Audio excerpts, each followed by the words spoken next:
नमस्कार साथियों, DS academy में आप सभी का स्वागत है। मैं डॉक्टर सुदेश कांतेजा आपके लिए आज की क्लास में लेकर आई हूँ दलित विमर्श से संबंधित या जो दलित आलोचक हैं उनकी जो आलोचनाएं हैं वो हम पढ़ेंगे आज।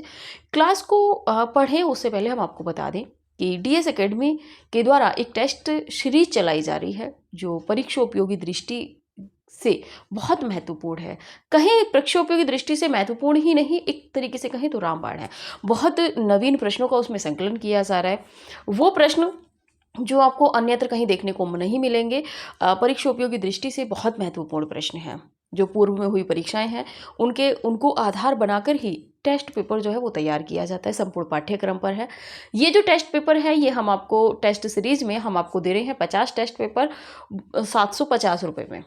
ये जो टेस्ट पेपर है यदि आप देखेंगे तो प्रति टेस्ट पेपर मात्र 15 रुपये का है और नवीन पैटर्न पर आधारित है। संपूर्ण पाठ्यक्रम रहेगा, 125 प्रश्न इसमें रहते हैं। तो जो भी कैंडिडेट टेस्ट सीरीज ज्वाइन करना चाहते हैं, डिस्क्रिप्शन में कॉन्टैक्ट नंबर दिया हुआ है, आप उस पर कॉल कर सकते हैं। यदि आपको डेमो टेस्ट पेपर देखना है तो भी आप उसी नंबर पर व्हाट्सएप मैसेज कर सकते हैं। चलिए, ये थी टेस्ट की बात। आगे बात करेंगे हम दलित विमर्श से संबंधित जो आलोचक हैं और उनकी जो आलोचनाएं हैं। इससे पहली क्लास में हमने देखा था स्त्री विमर्श से संबंधित जो आलोचक थे उनकी आलोचनाएं थी, जिनमें पुरुष भी थे और महिलाएं भी थी। यहाँ पे हम देखेंगे दलित विमर्श से संबंधित जो आलोचनाएं हैं। विमर्श, दलित, ये सब आप पढ़ चुके हैं इससे पहले, यानी कि काव्य से आपने पढ़ना शुरू किया है। तो यहाँ पे मुझे नहीं लगता कि आपको अब दोबारा से समझाने की आवश्यकता होगी। ठीक है, आप अगर क्लास को पहली बार आपके सामने ये क्लास आई है कहीं से घूम फिर के, तो आप क्लास को लाइक भी कर दिया कीजिए और उसके बाद में जो भी आप क्लास देखने के बाद में आपको उचित कमेंट लगता है लास्ट में वो आप कर दिया कीजिए। उससे क्या है, थोड़ा सा उत्साहवर्धन होता है, एक एनर्जी मिल जाती है। ठीक है, चलिए बात करते हैं दलित विमर्श के प्रमुख आलोचक। क्लास बहुत बड़ी नहीं होगी क्योंकि छोटे छोटे यहाँ पे आलोचक हैं और इसके बाद की जो क्लासें हैं, यानी कि इसके बाद की क्लासों में हम देखेंगे आत्मकथा। आत्मकथा अभी नहीं बता रहे, थोड़ा सा सीक्रेट था लेकिन बता दिया। तो यहाँ से जब विधाओं में हम काम करने लगेंगे तो विधाओं की भी एक एक दो दो ही क्लास रहेगी और सभी महत्वपूर्ण रहेंगे। चलिए बात करते हैं दलित विमर्श के प्रमुख आलोचक। पहले नंबर पे बात कर लेते हैं ओम प्रकाश वाल्मीकि जी की। ओम प्रकाश वाल्मीकि जी का है दलित साहित्य का सौंदर्य शास्त्र, बहुत महत्वपूर्ण है, छोड़ नहीं सकते। दलित साहित्य, अनुभव, संघर्ष एवं यथार्थ, 2013 नवीन रचना है, याद कर लीजिएगा। डॉक्टर धर्मवीर, देखिए धर्मवीर भारती, वो भी डॉक्टर धर्मवीर भारती थे, लेकिन यहाँ पे जो है डॉक्टर धर्मवीर है। डॉक्टर धर्मवीर भारती और डॉक्टर धर्मवीर में दोनों में अंतर है। ये दलित आलोचक या दलित कवि या दलित उपन्यासकार, कहानीकार के रूप में हमारे सामने आते हैं। ठीक है, वो सामान्य थे। डॉक्टर धर्मवीर जी की बात करें तो इन्होंने भी आलोचना के क्षेत्र में बहुत अच्छा काम किया है। चलिए देखते हैं इनकी आलोचनाएं। महाकवि की खोज, ठीक है, इनके महत्वपूर्ण है। लोकायती वैष्णव, विष्णु प्रभाकर, 1987 पढ़े रहिएगा। कबीर के आलोचक, 1997 महत्वपूर्ण है।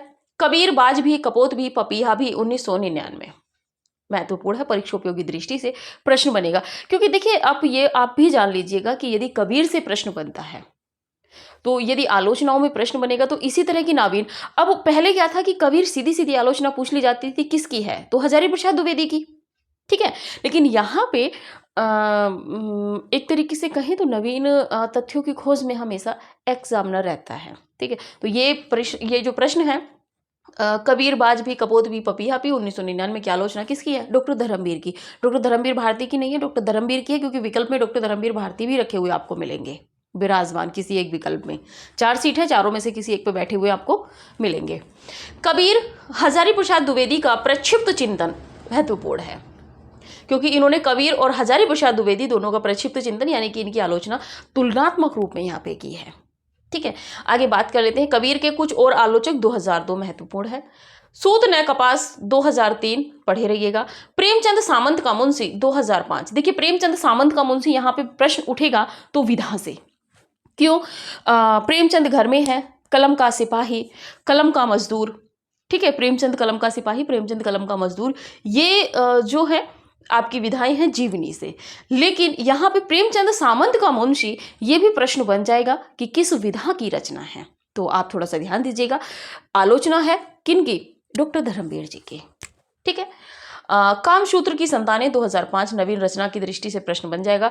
थेरी गाथा की स्त्रियां और अंबेडकर, थेरी गाथा की स्त्रियां और अंबेडकर महत्वपूर्ण है। डॉक्टर धर्मवीर भारती अपने में महत्वपूर्ण है, नए आलोचकों के रूप में उभर कर आए हैं। आगे बात करें, इनकी अगली आलोचना है प्रेमचंद की नीली आंखें 2010। विधा से प्रश्न बनेगा, या तो सीधे सीधे प्रश्न बनेगा किसकी रचना है। यदि यहां से भी थोड़ा सा कठिन करने का प्रयास करेगा एक्सपर्ट, तो एग्जामिनर तो यहां से प्रश्न बनाएगा कि किस विधा की रचना है। ठीक है, तो देखिए ये तो आप ध्यान रखिए, जहां पे जो प्रश्न बन सकता है वो हम आपको बताते हुए चल रहे हैं। आपको यहाँ पे इतना ध्यान रखना है कि ये जो यहाँ पे पूछा जा रहा है, प्रश्न किया जा रहा है, किस तरीके से यहाँ पे प्रश्न बन सकते हैं। आपको हर रचना यदि गौण है, प्रश्न नहीं बन सकता, तो आपसे कह दिया जाता है कि आप पढ़ के इसको आगे बढ़ जाइएगा। मतलब 1 से 2 बार आप उसको पढ़े रहिएगा, ताकि आपको विकल्प में यदि कहीं मिल जाए तो अब आप विकल्प कट कर सके। लेकिन यदि यहाँ पर ये प्रश्न बन जाता है कि प्रेमचंद की नीली आंखें, तो विधा विशेष से भी प्रश्न बन सकता है। या तो सीधा सीधा पूछेगा किसकी रचना है, आप बता देंगे डॉक्टर धर्मवीर जी की है। लेकिन यदि और भी प्रश्न कठिन किया तो ये प्रश्न बन जाएगा कि प्रेमचंद की नीली आंखें किस विधा की रचना है, क्योंकि यहाँ पे वो आपको कंफ्यूज करेगा। जीवनी है, आत्मकथा है, संस्मरण है, क्या है। ठीक है, तो ये क्या है, आलोचना है। मुझे खशम खुशी क्यों हुए 2013 की, मुझे यहाँ पे ध्यान है कि इसमें कबीर है। कबीर खसम खुशी क्यों हुए, आप एक बार देख लीजिएगा, ये थोड़ा सा मुझे डाउट है, आप इसको देख लीजिएगा। ठीक है, कबीर खशम खुशी क्यों हुए या खशम खुशी क्यों हुए 2013 की रचना है। आप इसको कहीं पे भी सर्च करके देख लीजिएगा, क्योंकि मुझे थोड़ा सा डाउट हो रहा है कि कबीर इसमें लगा हुआ है। अगली आलोचना में बात करें तो दलित चिंतन का विकास अभिशप्त चिंतन से इतिहास चिंतन की ओर। ठीक है, तो आप इसको पढ़े रहिएगा। लेकिन ये कबीर खशम खुशी की होए, प्रेमचंद की नीली आंखें और बाकी की जो इधर डॉक्टर धर्मवीर जी की रचनाएं हैं सभी महत्वपूर्ण हैं। आप स्क्रीनशॉट लीजिए, फिर आगे बढ़ते हैं। बहुत ज़्यादा आलोचक यहाँ पे नहीं है, कम ही आलोचक हैं, लेकिन पढ़ना सभी को है। चलिए,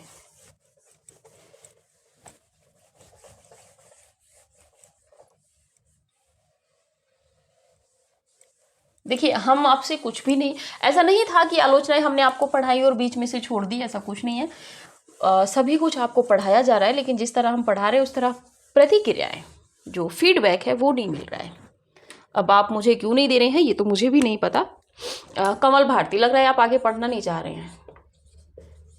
देखिए ये थोड़ा सा हाशिए में कहा है, आप नकारात्मकता में जाके और अनावश्यक जो कमेंट है वो ना कीजिएगा। ठीक है, चलिए कमल भारती जी की बात करें। कमल भारती जी की यदि बात करें तो डॉक्टर अंबेडकर एक पुनर्मूल्यांकन,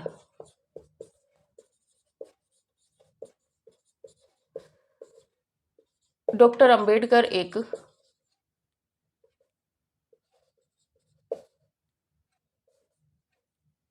डॉक्टर अंबेडकर एक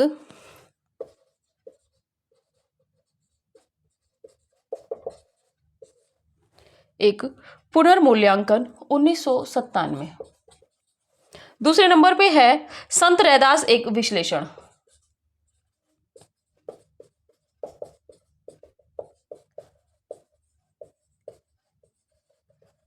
संत रैदास एक विश्लेषण 2000 का है। दलित चिंतन में इस्लाम,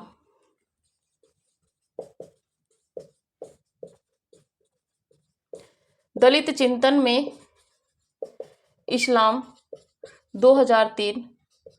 फोर्थ नंबर पे बात करें तो दलित साहित्य की अवधारणा 2006।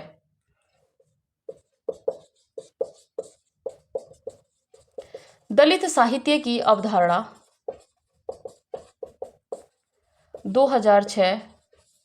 पांचवें नंबर पे यदि बात करें तो आपका है दलित, इनकी आलोचना है। छठे नंबर पे है धम्मो विजय।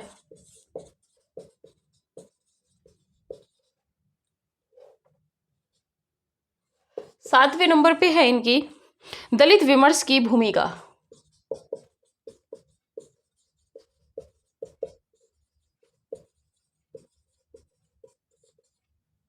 आठवें नंबर पे यदि बात करें तो स्वामी अछूतानंद हरिहर और हिंदी नवजागरण।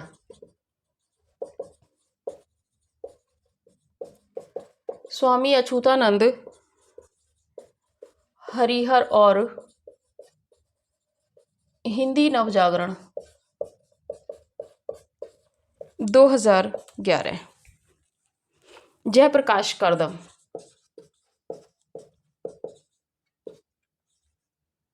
जयप्रकाश करदम की बात करें तो वर्तमान दलित आंदोलन।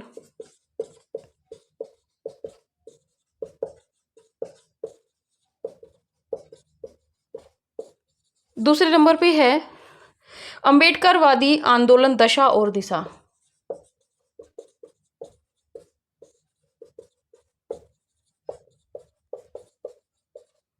अंबेडकरवादी आंदोलन दशा और दिशा।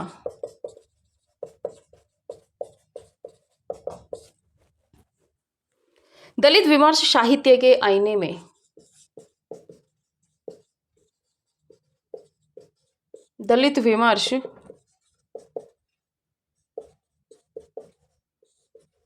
साहित्य के आईने में। फोर्थ नंबर पे बात करें तो 21वीं सदी में दलित आंदोलन।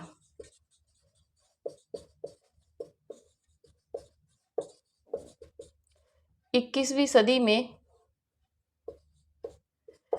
दलित आंदोलन। जाति एक विमर्श।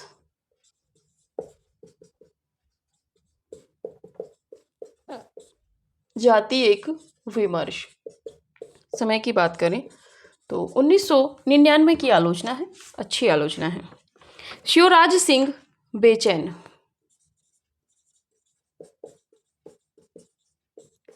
शिवराज सिंह बेचैन। बात करें तो दलित पत्रकारिता पर पत्रकार अंबेडकर का प्रभाव।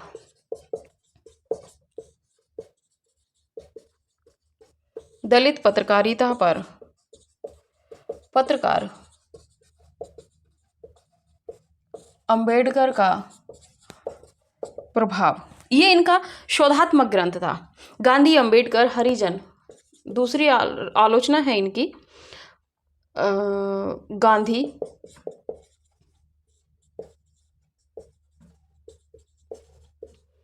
अंबेडकर हरिजन जनता 2001। तीसरी है समकालीन हिंदी पत्रकारिता में। समकालीन हिंदी पत्रकारिता में दलित उवाच। -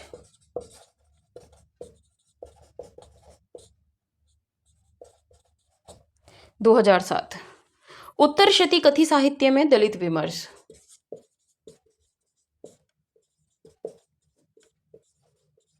उत्तर शती कथा साहित्य में दलित विमर्श।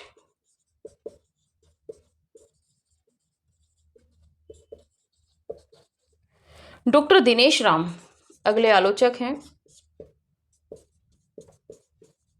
डॉक्टर दिनेश राम, इनकी आलोचना है दलित मुक्ति का प्रश्न और दलित साहित्य। दलित मुक्ति का प्रश्न और दलित साहित्य।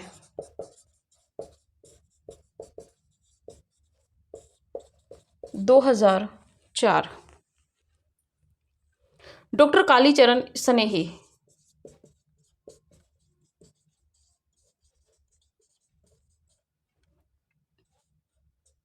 डॉक्टर कालीचरण स्नेही हिंदी काव्य में दलित अस्मिता। -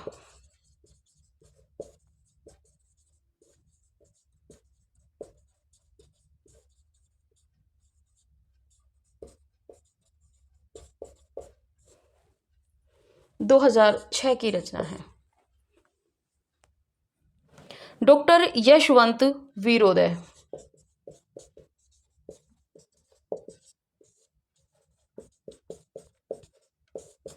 इनकी आलोचना है हिंदी साहित्य की मुख्य धारा।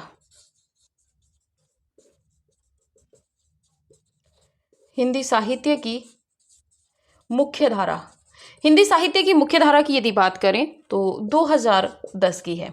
स्क्रीनशॉट लीजिए, आगे बढ़ते हैं फिर।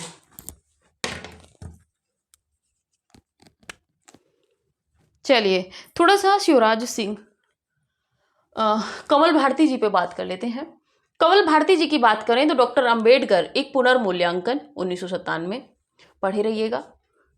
संत रैदास एक विश्लेषण, थोड़ी सी महत्वपूर्ण है। दलित चिंतन में इस्लाम, ये भी महत्वपूर्ण है, ठीक है, क्योंकि यहाँ पे इस्लाम शब्द का प्रयोग हो गया है, तो विधा से तो प्रश्न नहीं बनेगा, लेकिन ये प्रश्न बन जाएगा कि किसकी आलोचना है। यहाँ पे कुछ और भी आलोचकों के नाम रखे मिलेंगे आपको। दलित साहित्य की अवधारणा, दलित, यहाँ से भी प्रश्न देखिएगा, दलित देखिएगा किसकी आलोचना है। धम्म विजय, दलित विमर्श की भूमिका, पढ़े रहिएगा। स्वामी अच्युतानंद हरिहर और हिंदी नवजागरण, ये थोड़ी सी महत्वपूर्ण है, नवीन रचना। जयप्रकाश कर्दम की बात करें तो वर्तमान दलित आंदोलन, पढ़े रहिएगा, ये खुद में महत्वपूर्ण है, ठीक है। अंबेडकरवादी आंदोलन, दशा और दिशा, पढ़िएगा। दलित विमर्श साहित्य के आईने में, महत्वपूर्ण है। 21वीं सदी में दलित आंदोलन, पढ़े रहिएगा। जाति एक विमर्श 1999, महत्वपूर्ण है। बात कर ले शिवराज सिंह बेचैन की, तो दलित पत्रकारिता पर पत्रकार अंबेडकर का प्रभाव, इस पर इन्होंने शोध किया है। एक तरीके से बात करें तो ये शोधात्मक ग्रंथ है इनका, ठीक है। गांधी अंबेडकर हरिजन जनता 2001, समकालीन हिंदी पत्रकारिता में दलित उवाच, महत्वपूर्ण है 2007। उत्तर शती कथा साहित्य में दलित विमर्श 2013, आप पढ़े रहिएगा। डॉक्टर दिनेश राम की यदि बात करें तो दलित मुक्ति का प्रश्न और दलित साहित्य, महत्वपूर्ण है। डॉक्टर कालीचरण स्नेही की बात करें तो हिंदी काव्य में दलित अस्मिता, 2006 की, महत्वपूर्ण है। डॉक्टर यशवंत वीरोदे की यदि बात कर ले तो इनकी आलोचना है हिंदी साहित्य की मुख्य धारा। हिंदी साहित्य की मुख्य धारा विधा में भी प्रश्न बन जाएगा, लेकिन ये आलोचनात्मक ग्रंथ है इनका 2010 का, ठीक है। अब आप स्क्रीनशॉट लीजिए, जो बाकी के शेष दलित आलोचक हैं उनको देखते हैं, क्योंकि बहुत ज्यादा नहीं है, थोड़े से ही आलोचक हैं, मुश्किल से 5-6 आलोचक सारे ही हैं। चलिए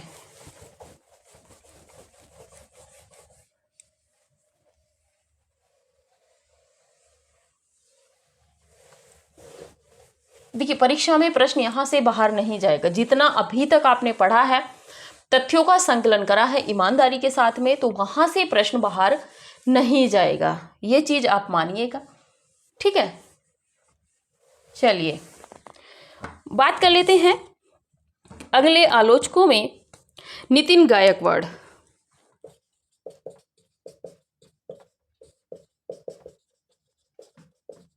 नितिन गायकवाड़ की बात करें तो दलित बचपन वेदना का विस्फोट,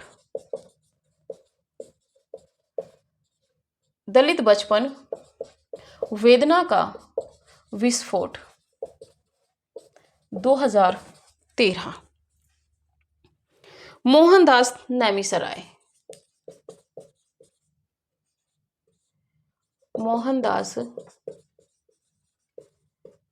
मोहनदास नैमिषराय की यदि बात करें तो इनकी आलोचना है भारतीय दलित आंदोलन का इतिहास, भारतीय दलित आंदोलन का इतिहास,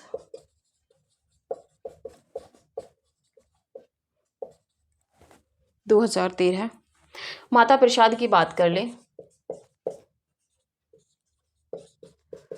माता प्रसाद की यदि बात करें तो हिंदी काव्य में दलित काव्य धारा,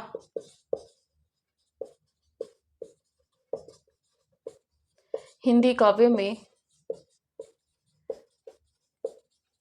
दलित काव्य धारा 1993। अंतहीन बेड़ियां, अंतहीन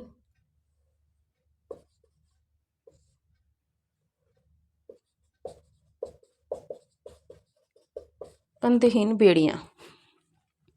रजत रानी मीनू,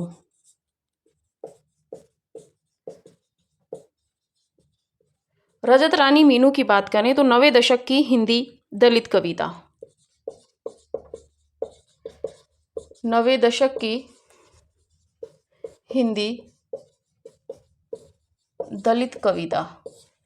ठीक है, इसके बाद में बात कर लें तो रमणिका गुप्ता।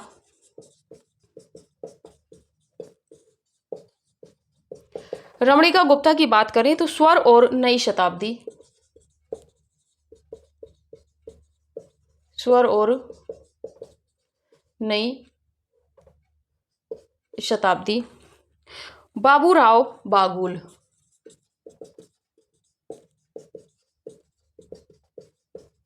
बाबूराव बागुल की बात करें तो दलित साहित्य आज का क्रांति विज्ञान, दलित साहित्य आज का क्रांति विज्ञान।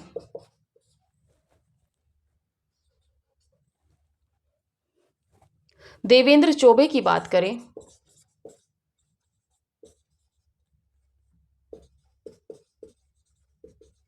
देवेंद्र चौबे की आधुनिक साहित्य में दलित विमर्श,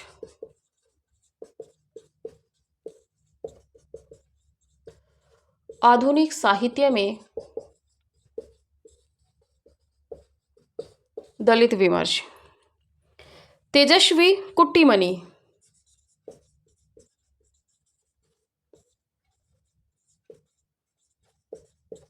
तेजस्वी कुट्टीमणि की बात करें तो भारतीय दलित साहित्य एक परिचय,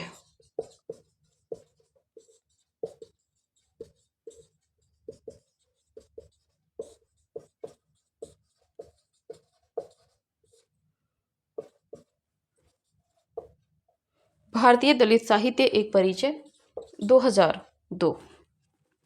तेज सिंह की बात करें, धीमे सिंह नहीं है भाई, तेज सिंह है, ध्यान रखिएगा। तेज सिंह की बात करें तो आज का दलित साहित्य 2000, आज का दलित साहित्य 2000 का ये उपन्यास वो आलोचना है। दयानंद बटोही,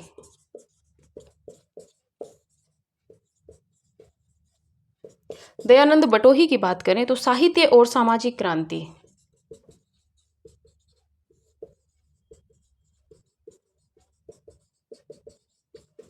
साहित्य और सामाजिक क्रांति 1999।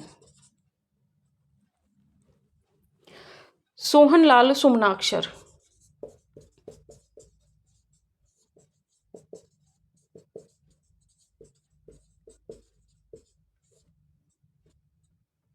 सोहनलाल सुमनाक्षर विश्व धरातल पर दलित साहित्य,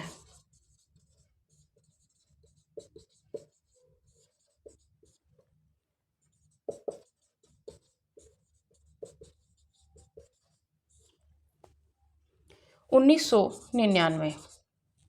ये थे आपके जो दलित आलोचक थे और उनकी जो आलोचनाएं थी, सभी महत्वपूर्ण हैं। आप स्क्रीनशॉट लीजिए, कभी फिर आप कहें कि हमें स्क्रीनशॉट लेने का टाइम मैम ने नहीं दिया।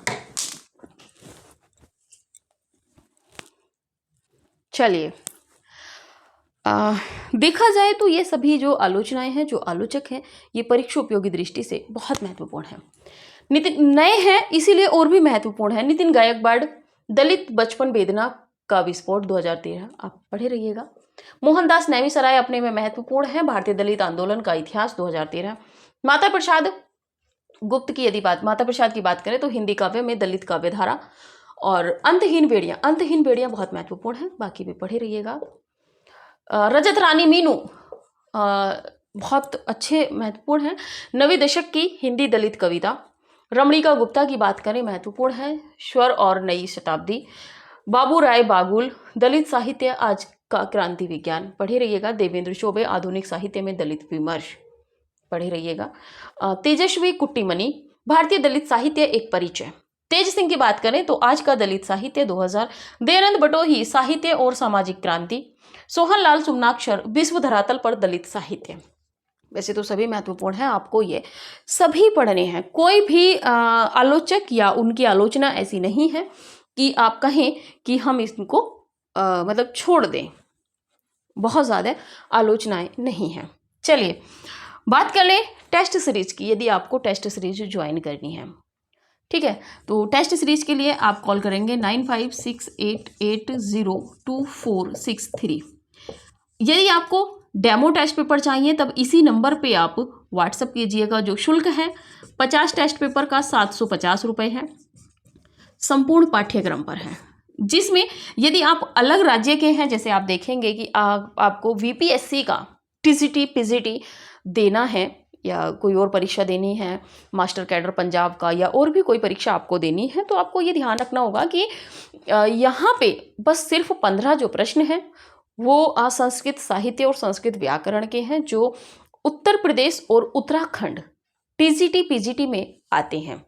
ये 15 प्रश्न को यदि आप छोड़ दें तो 110 प्रश्न आपको हिंदी विषय से मिलेंगे, जिसमें भाषा विज्ञान भी आपका है, व्याकरण भी है, और कुछ प्रश्न काव्यशास्त्र के जो बनते हैं वो हैं, और बाकी आपका साहित्य है। हर विधा को इसमें पेपर में छुआ जाता है, चाहे वो उपनाम से हो, चाहे पुरस्कार से हो, या आपकी जो संस्थाएं संगठित हैं हिंदी से संबंधित, मतलब हर विषय हर टॉपिक को यहाँ पे प्रश्न के रूप में छुआ जाता है। यानी कि अगर आप हमारी टेस्ट सीरीज ज्वाइन करते हैं, यदि आपको वीक में एक टेस्ट पेपर मिल रहा है, वैसे हम 2 देते हैं, लेकिन किसी कारण से एक भी देना पड़ जाता है। बच्चों की डिमांड भी थी कि मैम अभी आप एक टेस्ट पेपर कर दीजिए, क्योंकि ऐसे तो जल्दी से टेस्ट सीरीज हमारी कंप्लीट हो जाएगी, फिर हम तैयारी कैसे करेंगे, ठीक है। और उसके बाद क्या है कि बच्चे कम से कम भी नहीं तो कई बार टेस्ट पेपर का रिवीजन करते हैं। क्यों? क्योंकि नवीन प्रश्न है, परीक्षा उपयोगी प्रश्न है, और प्रश्न ही नहीं, प्रश्नों के जो विकल्प हैं वो भी परीक्षा उपयोगी हैं, वो भी किसी उद्देश्य से ही विकल्प रखे जाते हैं। तो अगर आप अपनी तैयारी को बेहतर ही नहीं, आगामी आने वाली जो परीक्षाएं हैं, चाहे वो बीपीएससी की हो, बिहार की हो, या किसी अन्य राज्य की हो, यूपी हो, उत्तराखंड हो, राजस्थान हो, कोई भी हो, उसमें जब आप इस पेपर को ये जो टेस्ट पेपर है, अगर आप इसको ज्वाइन कर लेते हैं टेस्ट सीरीज को, आप एकदम बिल्कुल रणनीति के साथ में तैयार हो जाते हैं। पढ़ तो आपने लिया है हमसे, लेकिन उसके बाद में आपको ये देखना है कि आपका पढ़ा हुआ कितना याद है, आप खुद का मूल्यांकन कर सकें, ठीक है। कहते हैं ना कि पर्दे के पीछे आप जितना गिरो अच्छी बात है, लेकिन मंच पे आगे आके आपको नहीं डिगना चाहिए। तो अभी आप पर्दे के पीछे हो, जिस दिन आप परीक्षा हॉल में बैठोगे उस दिन आपकी जो भी आपने तैयारी की है, जो भी आपने प्रैक्टिस की है, आप कितनी बार गिरे हैं, कितनी बार नहीं गिरे हैं, ये सब आपका मायने नहीं रखता है। मायने रखेगा उस समय आपका परीक्षा परिणाम, जब आप अपने लक्ष्य को भेदेंगे, ठीक है। तो आप समय से टेस्ट सीरीज ज्वाइन कर लीजिए, क्योंकि फिर एक साथ जब आप हमसे ले लेंगे तो आप किसी पेपर को छोड़ेंगे, किसी को रखेंगे, आपको लगेगा कि पेपर बहुत कठिन है। ये मेरे अपने जो बच्चे टेस्ट सीरीज ज्वाइन किए हुए हैं, उनकी अपनी मानसिकता है कि मैंने तो एक टेस्ट पेपर के बाद ही टेस्ट पेपर 2-3 टेस्ट पेपर के बाद में टेस्ट पेपर कहें तो सॉल्व करना ही बंद कर दिया था। क्यों? क्योंकि पेपर का जो स्तर था वो मतलब एक तरीके से कठिन था, लोहे के चने चबाने जैसा पेपर का स्तर होता है। तो देखिए, जब आप कठिन की तैयारी करेंगे, सरल भी उसमें है, तो आपका सब तैयार हो जाएगा। अगर आपको कोई नई रचना आपसे पूछ ली गई है और उसमें विकल्प है, तो आप उन रचनाकारों को तो खुद से पढ़ेंगे ही, तो आपकी तैयारी ऑटोमेटिकली हो जाएगी। हम 750 रुपये में 6250 प्रश्न आपको दे रहे हैं, और एकदम नवीन है। प्रश्नों का दोहराहट नहीं होता है। यदि किसी प्रश्न आपको कोई किसी पेपर में मिलेगा, तो उसकी भाषा जो है, शब्दावली, वो चेंज होगी। प्रश्न के पूछने का जो तरीका है वो दूसरा होगा। पद्मावत से यदि प्रश्न बना है तो उसको पूछने का, प्रश्न करने का वहाँ पे जो तरीका है वो दूसरा होगा, ठीक है। तो एकदम नवीन है। जो लोग तैयारी कर रहे हैं उनका स्कोरिंग आप जब जुड़ेंगे आप खुद देख लेंगे, ठीक है। तो पेपर यूं ही मार्केट में जो आपको, देखिए मार्केट में आपको मिल जाएंगे प्रैक्टिस सेट, मैं नहीं कह रही हूँ कि आपको मार्केट में प्रैक्टिस सेट नहीं मिलेंगे, लेकिन उनमें यदि कोई गलत उत्तर है तो आप उसको या तो खुद से खोजेंगे। लेकिन यहाँ पे क्या है कि जब आप ग्रुप में ज्वाइन हो जाते हैं, आपको डाउट है, आप तुरंत अपना प्रश्न उसमें टाइप करेंगे ग्रुप में। वैसे ही हो सकता है हम इतने उत्तर ना दें, जो बाकी के कैंडिडेट हैं वो आपको उत्तर दे देंगे, या तो सही है या सबकी एक सी प्रतिक्रिया आ जाएगी कि आप इसको क्लियर करें। हो सकता है कई बार हो जाता है कि हमने विकल्प का आंसर बी लिख के भेजा था, टाइपिस्ट ने बी की जगह सी कर दिया या बी की जगह डी हो गया है। हम भी कई बार जल्दी में लाइटली ले लेते हैं कि आंसर की तो ठीक भेजी थी, ठीक ही होगी। तो कई बार क्या होता है कि विकल्प के अनुसार है। कई बार प्रश्न में आपको लगेगा कि ये नहीं, ये होना चाहिए था, ये क्यों नहीं है, लेकिन जब वो विकल्प में ही नहीं है तो फिर आपको किसी तीसरे विकल्प को प्राथमिकता देनी होगी। तो इस तरह के या 2 विकल्प यदि एक प्रश्न में सही है, तब आप किसको पहली वरीयता देंगे। तो इस तरह की जो सारी आपकी जो जो आपके जो मन में अंतर्द्वंद रहते हैं, जो दुविधा रहती है, वो सब यहाँ पे आपकी कंप्लीट हो जाए, मतलब एकदम से क्लियर हो जाएगी। ठीक है, तो चलिए अभी की क्लास जो थी वो यहीं तक रखते हैं, मिलेंगे अगली क्लास में। अगली क्लास जैसे कि आप सभी जानते हैं, अगली क्लास में हम पहली क्लास जो लाने का प्रयास करेंगे, सीक्रेट था लेकिन आपको बता दिया गया। तो पहली क्लास में बात करेंगे हम आत्मकथा की, आत्मकथा। और उसके बाद फिर जो सारी विधाएं हैं सब कंप्लीट करेंगे, आपसे कुछ भी नहीं बचेगा, चाहे वो पुरस्कार हो, चाहे आपकी पत्रकारिता हो। पत्रकारिता भी आपको जितनी विस्तृत होगी उतनी पढ़ाई जाएगी, और उसके बाद आगे चलेंगे। ठीक है, तो अभी की क्लास यहीं तक रखते हैं, मिलते हैं अगली क्लास में अगले नए तथ्यों के साथ में। तब तक के लिए नमस्कार।